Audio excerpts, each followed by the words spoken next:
세례 요한에게 하나님 말씀이 임했습니다. 어디에 있을 때 임하였는가? 세례 요한에게 말씀이 임하였을 때 그 이스라엘 땅에는 많은 사람들이 있었습니다. 여기 보면 왕들이 있었습니다. 자기 지역 지방을 다스리는. 그런데 그 왕들에게 하나님 말씀이 임하지 않았죠. 그리고 당시에 제사장들도 있었는데 여기 안나스와 가야바가 대제사장으로 있을 때 제사장, 그것도 대제사장, 백성들 앞에서 하나님 섬기는 일을 주도했던 주관했던 그 대제사장들도 있었는데 그들에게도 하나님 말씀이 임한 것이 아니고 세례 요한에게 하나님 말씀이 임하였는데 어디에 있을 때 임하였냐면은 빈들에서. 빈들. 하나님의 말씀은 어디에 임하는가? 빈들에 임한다. 그 야곱이 장자의 명분을 너무나 간절히 사모하고 그래서 그 형 에서를 속이고 팥죽 한 그릇에 장자 명분 사고 아버지 속이고 그래서 장자의 축복을 받기는 받았는데 바로 주어진 건 육신적인 축복이 아니고 고난이었죠.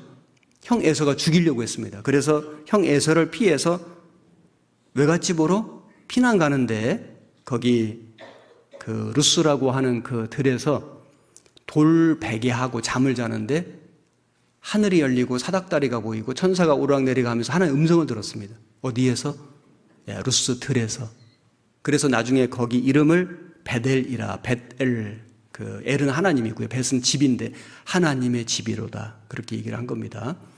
그래서 자기 편안한 집에서 어머니의 품속에 있을 때 하나님의 말씀을 들은 것이 아니고 축복 받았는데 장자의 축복을 기어코 받았는데 집에서 쫓겨나고 도망가고 그 피난길에 그 광야에서 베델 광야에서 하나님 음성 들었습니다. 모세도 애굽의 왕자로서 40년 살았습니다. 하나님 일을 하려고 덤볐는데 하나님이 아무 응답 안 하셨습니다. 그래서 애굽 병사 한 명 죽인 것이 고작 한 일이었고 미디안 광야에 도망가가지고 양치는 목동으로 40년 살았는데 그때에 하나님의 음성이 들렸습니다. 모세야 모세야.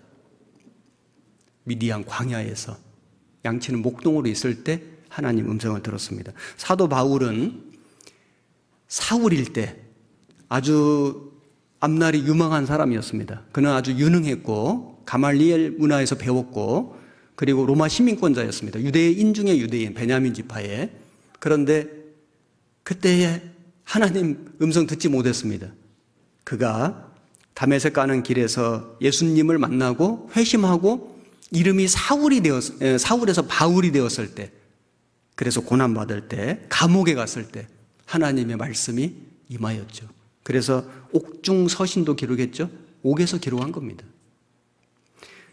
사도 요한은 어디에서 하나님 계시를 받았는가? 반모섬에서. 반모섬이 유배지거든요. 물이 전혀 없는.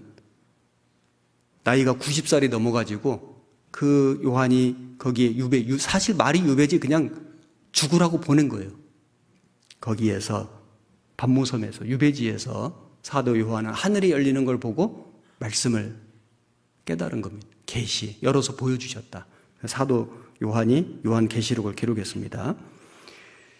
하나님의 말씀이 지금 누구에게 임하는가? 어디에서 임하는가? 구원받은 그리스도인들에게 임하는데 하나님의 축복을 받은 사람들이죠. 그런데 당장 주어진 건 고난이에요. 고생이에요. 고통입니다. 구원받은 그리스도인이 어디에 있을 때 하나님 말씀이 임하는가? 세속에 물들지 않는 성결한 삶을 살 때.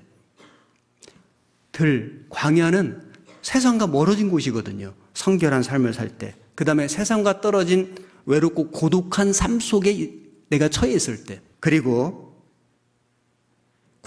들은 편안한 곳이 아닙니다. 고생과 고통과 고난이 있을 때.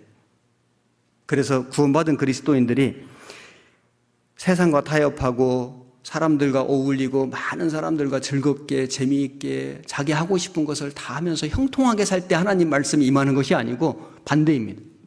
세상과 구별되고 외롭고 때로는 고독하고 믿음 지키기 위해서 때로는 고생하고 고난받고 고통받을 때 하나님의 말씀이 내게 임한다. 말씀을 듣는데 말씀이 깨달아지는 거예요. 말씀을 읽는데 그 말씀의 뜻이 내 마음속에 깨달아지는 거예요.